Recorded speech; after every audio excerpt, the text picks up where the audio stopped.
Muslimin yang dimuliakan, tiada pilihan bagi Muslim dalam hidup ini, terutamanya ketika berluasanya fitan, yakni syirik dan kesesatan, melainkan kembali kepada Al-Quran dan Sunnah Nabi Sallallahu Alaihi Wasallam, mengikuti Rasul dan para sahabat baginda dan 3 kurun terawal yang terbaik.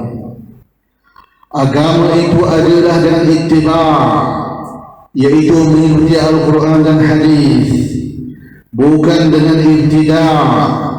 Mereka cipta akidah atau amalan yang baru dalam agama. Agama ini telah sempurna, tidak meninggalkan satu perkara pun melainkan telah dijelaskan, dan tidak mengizinkan sebarang pendapat, akidah atau syariat baru yang tidak diizinkan oleh Allah Subhanahu wa taala. Nabi sallallahu alaihi wasallam bersabda, "Tidak aku tinggalkan satu perkara pun yang mendekatkan kamu kepada Allah, melainkan telah aku suruh kalian melakukannya. Tidak aku tinggalkan satu perkara pun yang menjauhkan kamu daripada Allah, melainkan telah aku larang kalian daripada melakukannya." Hadis riwayat Tabrani dengan sanad sahih. Sesiapa yang mencipta akidah atau ibadah yang baru, maka ia sesat dan tempatnya dalam api neraka Jahannam, waliyahzubillah. Wa man yushaqiqir rasul min ba'di ma tabayyana lahu al-huda wa yattabi' ghayra sabilil mu'minin nuwallihi ma tawalla wa nuslihi jahannam wa sa'at masira. Dan sesiapa yang menentang Rasul setelah jelas kepadanya kebenaran, dan dia mengikuti jalan yang bukan jalan orang-orang yang beriman, kami biarkan dia dalam kesesatan yang telah dilakukannya itu atau yang dia pilih itu, dan akan kami masukkan dia ke dalam api neraka Jahannam, dan itulah seburuk-buruk tempat kembali. Abdullah bin Mas'ud radhiyallahu anhu berkata, Rasulullah sallallahu alaihi wasallam telah membuat satu garisan, kemudian berkata, "Ini jalan Allah," yakni agama Allah. Kemudian baginda membuat beberapa garisan lagi di kanan dan kiri, dan bersabda, "Ini jalan-jalan yang bermacam-macam, yaitu aliran-aliran syirik dan sesat. Di atas setiap jalan ada syaitan yang mengajak kepadanya." Kemudian baginda membaca, "Wa anna hadha sirati mustaqiman fattabi'uhu wa la tattabi'us subula fatafarraqa bikum an sabilihi dzalikum wassaqum bihi la'allakum tattaqun." Dan sungguh inilah jalanku yang lurus, maka ikutilah ia. Jangan kamu ikuti jalan-jalan yang lain yang akan mencerai-beraikan kamu dari jalannya. Demikianlah dia memerintahkan kamu agar kamu bertakwa. Surah Al-An'am ayat 153. Hadis riwayat An-Nasa'i dan Ahmad. Hamba-hamba Allah yang dimuliakan, jalan kesesatan, jalan keselamatan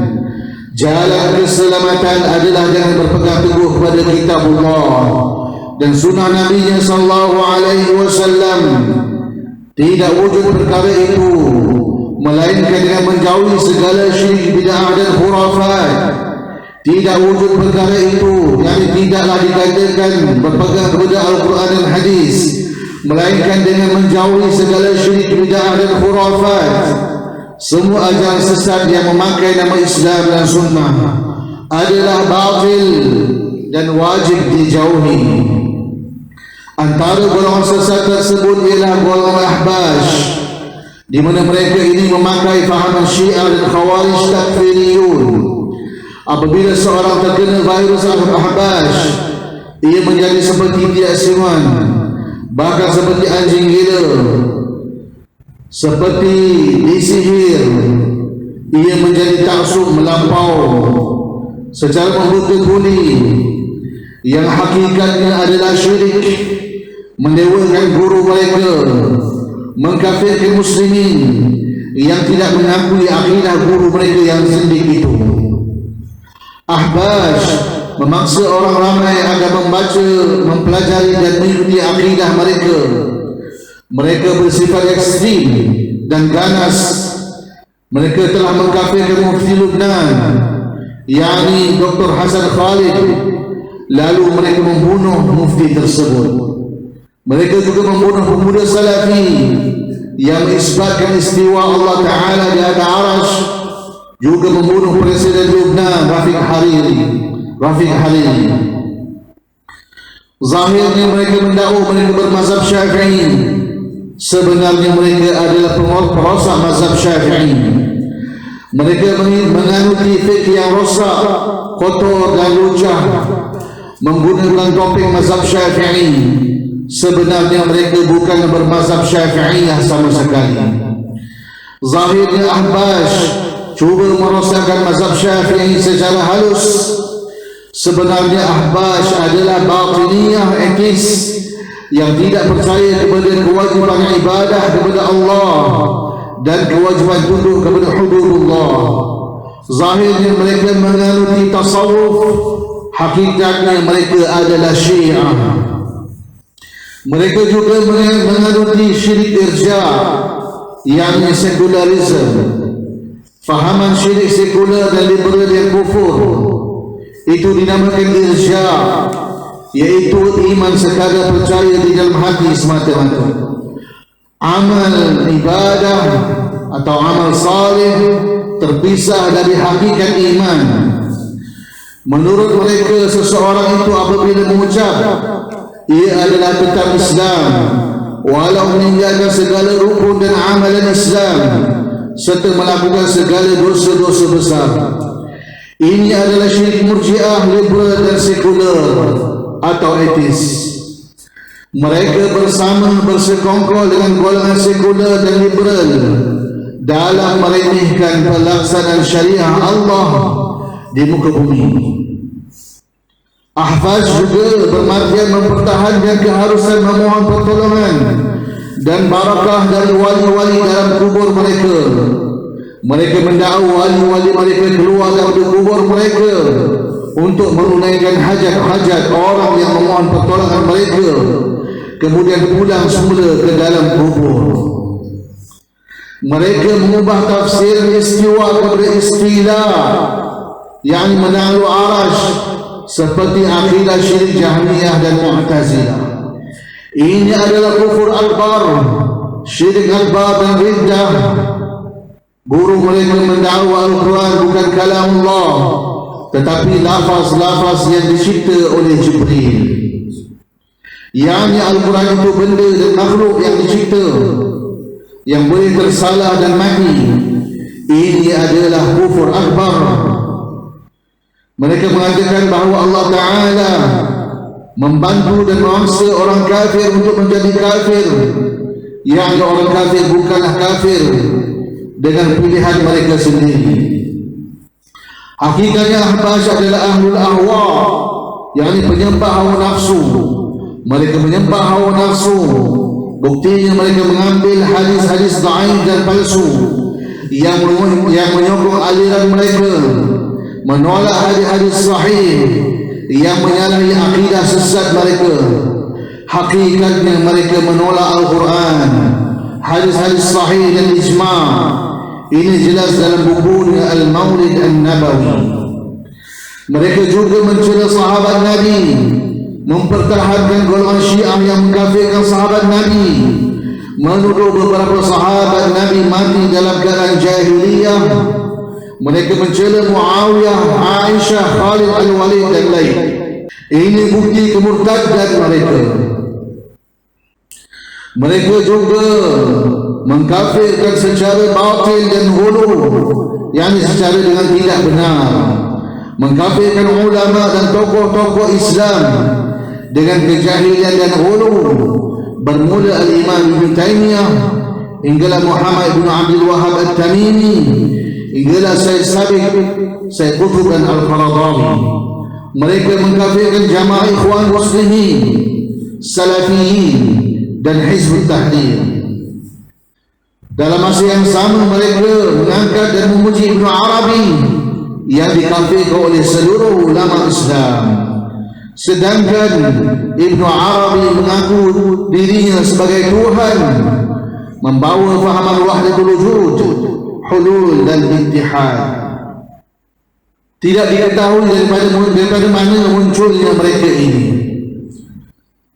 Dan ada yang mengatakan bahawa mereka adalah ciptaan Yahudi di Israel.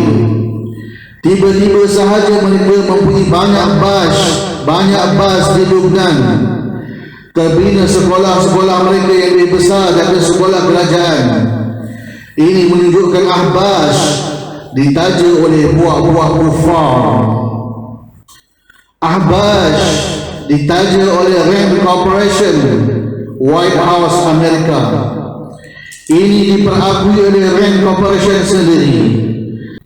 Muslimin yang dirahmati Allah, Allah Subhanahu wa ta'ala telah memerintahkan agar menjauhi golongan yang zalim, yakni golongan syirik dan bid'ah yang menyesatkan, yang mentafsirkan nama-nama Allah, sifat-sifat Allah, perbuatan-perbuatan Allah dan hukum-hukum Allah secara batil dan sesat, kerana mereka pasti membawa ke neraka Jahannam. Wala tarkanu ila alladhina zalamu fatamassakumun nar wa ma lakum min dunillahi min awliya thumma la tunsarun.